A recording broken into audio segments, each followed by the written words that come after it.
మనతో డిబేట్లో పాల్గొనేందుకు డాక్టర్ మిట్టా నరసయ్య గౌడ్ గారు టీపీసీసీ లీడర్ ఉన్నారు. మిట్టా నరసయ్య గౌడ్ గారు నమస్తే అండి. సార్, ఎలా చూడాలి టీ కాంగ్రెస్లో 10 మంది ఎమ్మెల్యేల రహస్య భేటీని ఎలా చూడాలి?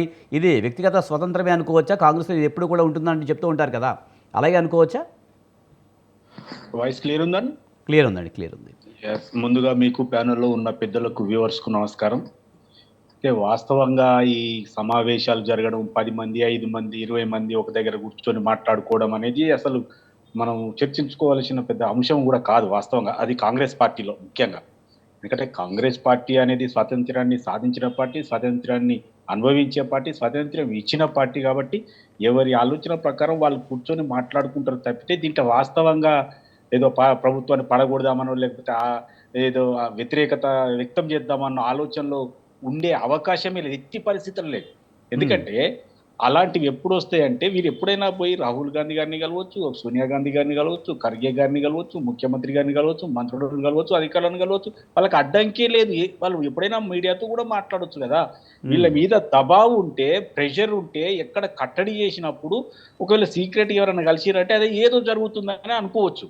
అసలు ఈ అంశం మీడియాకు అట్రాక్ట్ ఎందుకైందంటే ఒకరోజు ముందుగా కేసీఆర్ గారు ఫామ్ హౌస్ లో మాట్లాడిన నేను కొడితే గట్టిగా ఉంటుంది బలంగా ఉంటుంది అనే వరకు వీళ్ళు సమావేశమైన ఇదేమన్నా అదేనా అనే కోణంలో మీడియా అట్రాక్ట్. కానీ నరసయ్య గౌడ్ గారు మీరు చెప్పినట్టు అదొక రీజన్ అయితే, మరో రీజన్ ఏంటంటే ఖమ్మం జిల్లాకు చెందిన ఒకరిద్దరు మంత్రుల వలన కూడా కొంతమంది ఎమ్మెల్యేలు ఇబ్బంది పడుతున్నారు అన్న అంశం కూడా తెర మీదకి వచ్చింది.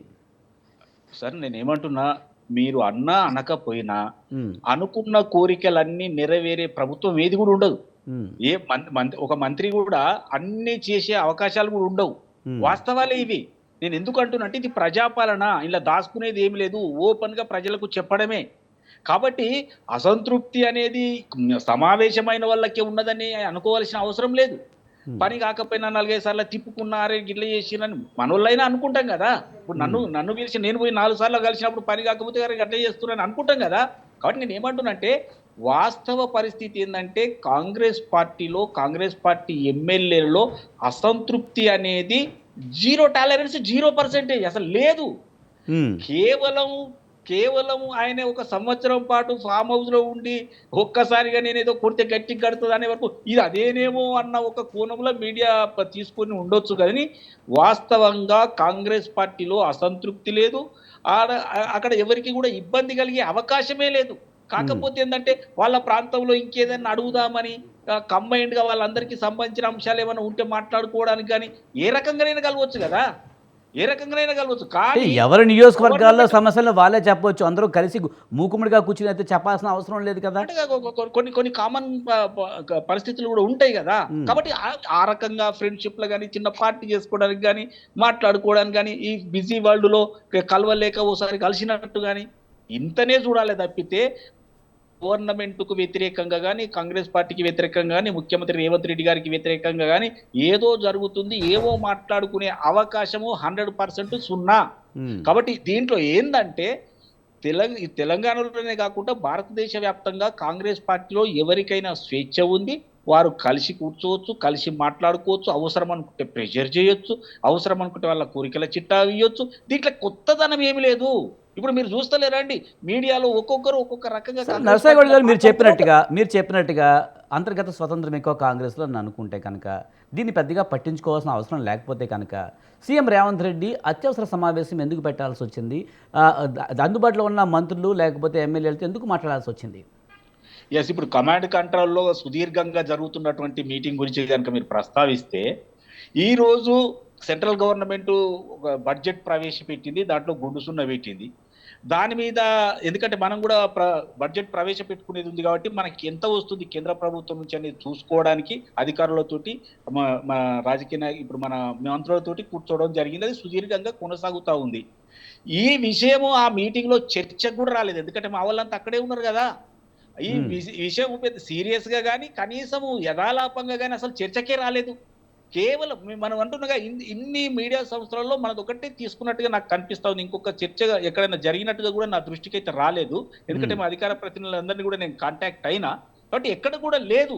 ఏంటంటే ఆయన ఒక మాట మాట్లాడు కదా, లేచి లేవలేకనే దెబ్బ కొడితే గట్టిగా ఉంటుందని ఆయన అనే వరకు, ఈడ యథాలాపంగా వీరు కలుసుకునే వరకు, ఇక్కడ సుదీర్ఘంగా ఇక్కడ సమావేశం కొనసాగుతున్నందుకు అంత ఇదంతా ఏదో ఉన్నది రాబోయ్ అన్న ఒక కలరింగ్ వచ్చేటట్టుగా ఇది అట్రాక్ట్ అయింది తప్పితే వాస్తవంగా ఇదంతా ఇంత డీప్ గా చర్చించుకోవాల్సిన అవసరం అయితే లేదు. కాంగ్రెస్ పార్టీలో కానీ అసలు అలా అని నరసింహగౌడ్ గారు కేసీఆర్ అయితే తక్కువ అంచనా వేయలేం కదా, ఆయన నిజంగానే గట్టిగా కొట్టే ఉద్దేశం ఏమన్నా ఉందాము, మీరు తెలవనికి ఏదన్నా రాజకీయాలు జరిగే ఛాన్స్ లేదంటారా? విజయన్న దీని మీద మీకు క్లారిటీ ఇవ్వాలి. ఎందుకంటే కేసీఆర్ గారిని గట్టిగా కొట్టడానికి ఏముందండి?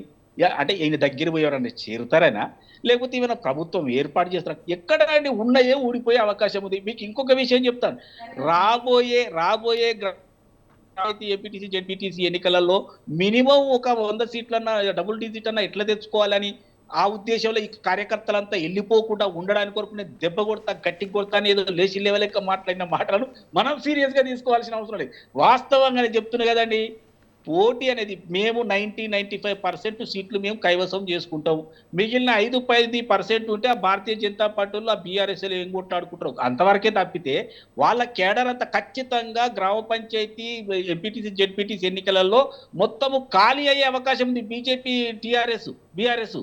కాబట్టి వాళ్ళ సంఖ్యను వాళ్ళ లీడర్లను కాపాడుకోవడానికి కొరకు మా లీడర్ ఏదో చేస్తుండని కలరింగించుకోవడానికి కొరకు ఆయన ఫామ్ హౌస్ లో కొంతమందిని పిలుచుకొని నేను గట్టికి కొడతాను, ఆ దెబ్బ గట్టిగా తగులుతాడు. నువ్వు బయట ఉన్నప్పుడే కొట్టలేకపోయినావు. నీకు ఈ తెలంగాణ ప్రజలు ప్రతిపక్ష హోదా ఇస్తే దాన్ని త్యజించి మీరు లోపల పడుకున్నారు. వీళ్ళు వర్షాలలో కొట్టుకపోతే వాళ్ళ పంటలు మునిగితే కూడా మీరు బయటకు వచ్చి మాట్లాడనటువంటి వాళ్ళు, బడ్జెట్ మీద చర్చకు రానటువంటి వాళ్ళు, ప్రజల గురించి మాట్లాడలేనటువంటి వాళ్ళు, మిమ్మల్ని మర్చిపోయి సంవత్సర కాలం అయిపోయింది. మీరు ఏ రకంగా దెబ్బ కొడతారండి? సప్పుడేక మాట్లాడకుండా ఆరోగ్యం మంచిగా చూసుకొని రైట్. మీరు చెప్పినట్టు కేసీఆర్ బయట ఉన్నప్పుడు ఏం కొట్టలేకపోయాడు కనుక ఇప్పుడు ఏం కొడతారని చెప్పి అంటున్నారు. నిజమే. కానీ నిజానికి మనం చూసాం సోషల్ మీడియాలో ఒక సర్వేలో కూడా ఇప్పటికీ కూడా బీఆర్ఎస్ఏ కావాలి అనే ఒక ఒపీనియన్ పోల్ వచ్చింది. అది కూడా కాంగ్రెస్ నిర్వహించిన సర్వేలో. అయితే నేను అదే అంటున్నా, అది ఏంటంటే అది హైజాక్ చేసినటువంటి సర్వే. ఇంతకు ముందు కూడా మీరు తీన్మార్ మల్లన్న చాలా సార్లు సర్వేలు పెట్టినప్పుడల్లా కేటీఆర్ టీం మొత్తం దాన్ని హైజాక్ చేసి ఆయన 100,000 సార్లు ప్రకటించిండు. ఇదే జరిగింది. ఎందుకంటే వీళ్ళు ప్రజలలో లేరు. ప్రజలలో దగ్గర పోతే అరే నాయన లిక్కర్ స్కామ్ లో పైసలు ఎక్కడ పోయినాయి, లేకపోతే ఈ కాల రేసుల పైసలు ఎక్కడ పోయినాయి, కాళేశ్వరంలో పైసలు తిన్నామని అడుగుతారన్న భయానికి బయటికి రాకుండా కేవలం సోషల్ మీడియాలో కూర్చొని ఆ ట్రిక్స్ ప్లే చేసి హైజాక్ చేసి 4 ఓట్లు ఎక్కువ వచ్చినట్టు చూపిస్తే ఏం మాట్లాడండి. నేను అంటున్నా, సవాల్ చేస్తున్నా బీఆర్ఎస్ నాయకులకు. ఇప్పుడు ఫిబ్రవరి ఎండింగ్ లో కానీ మార్చిలో కానీ వచ్చే గ్రామ పంచాయతీ ఎంపీటీసీ జెడ్పీటీసీ ఎన్నికలలో డబుల్ డిజిట్ తెచ్చుకోమని చెప్పండి. అంతేందుకంటే ఇప్పుడు జరుగుతున్నటువంటి ఎమ్మెల్సీ ఎన్నికలలో వాళ్ళ క్యాండిడేట్ ఎవరో చెప్పండి. దిక్కు దేశలేని పరిస్థితిలో ఉన్న వీరు మమ్మల్ని దెబ్బ కొట్టేది ఎక్కడండి? దెబ్బ వాళ్ళు పడకుండా సంరక్షించుకోవడానికి, వాళ్ళ క్యాడర్ను కాపాడుకోవడానికి ఏదో ఒక పెద్ద మాట మాట్లాడాలి. కాబట్టి కేసీఆర్ తోటి మాట్లాడించినంత మాత్రాన అక్కడ జరిగేది ఏమి లేదు. కాంగ్రెస్ పార్టీ వచ్చే 25 సంవత్సరాలు వరుసగా 5 సార్లు వరుసగా అధికారంలో ఉండబోతున్నామని భారతీయ జనతా పార్టీ పెట్టిన బడ్జెటే చెప్తా ఉంది. కాబట్టి ఇటు భారతీయ జనతా పార్టీ గాని బీఆర్ఎస్ గాని కాంగ్రెస్ ను కదిలించే పరిస్థితులలో ఎవరు కూడా లేరు. ఇంకొక 25 ఏళ్ళకి మీరు రిజర్వ్ చేసేసుకున్నారంటారా కాంగ్రెస్ తెలంగాణకి అధికార పార్టీగా? సార్ నేనేమంటే కాంగ్రెస్ పార్టీ అప్రతిహతంగా కంటిన్యూస్ గా మినిమం 5 టర్ములు ఉంటదనేది ఇవాళ అందరూ కూడా ఒప్పుకుంటున్నటువంటి విషయము. అందుకనే కాంగ్రెస్ పార్టీ బలపడకుండా వాళ్లకు మంచి పేరు రాకుండా ఉండాలని కేంద్రం గవ్వ కూడా చెల్లించకుండా ఏం చెప్పినంత బీహార్, ఢిల్లీ ఆ ఎన్నికల రాష్ట్రాలకు తరలించిన వాస్తవం. ప్రధానంగా నరసింహగౌడ్ గారు పథకాల అమలులో అయితే వైఫల్యం చెందింది అని పదే ప్రతిపక్షాలు విమర్శిస్తున్నాయి. మొన్న గ్రామ సభల్లో కూడా ప్రజలైతే తిరగబడ్డ పరిస్థితి అయితే మనం చూసాము, మీడియాలో చూసాము, పత్రికల్లో చూసాము. మరి ఇవన్నీ వాస్తవాలు కాదంటారా?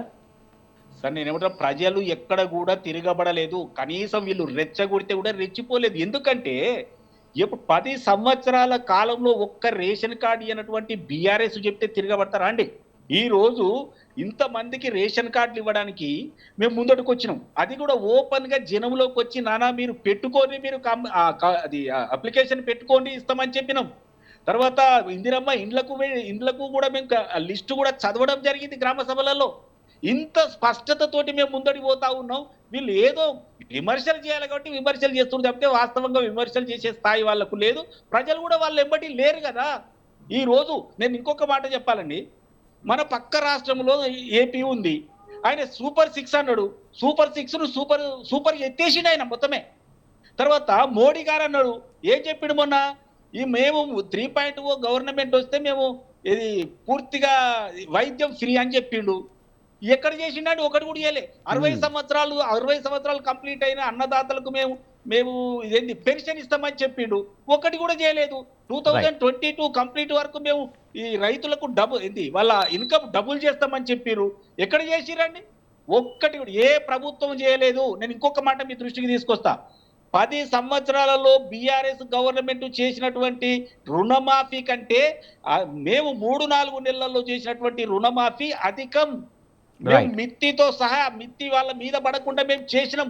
ఏ గవర్నమెంట్ చేయలేదు. 21,000 కోట్ల చిల్లర with in short time first year లోనే చేసినటువంటి గవర్నమెంట్ ఎవరు లేరు.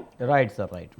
కాబట్టి మమ్మల్ని విమర్శించి మా దగ్గర నుండి ఎమ్మెల్యేలు గుంజుకొని మమ్మలను దెబ్బకొట్టే స్థాయి బీఆర్ఎస్ కు అసలుకే లేదు, బీజేపీకి అసలుకే లేదు. ఎందుకంటే ఈ రెండు కూడా తుడిచిపెట్టకపోతున్నటువంటి పార్టీ.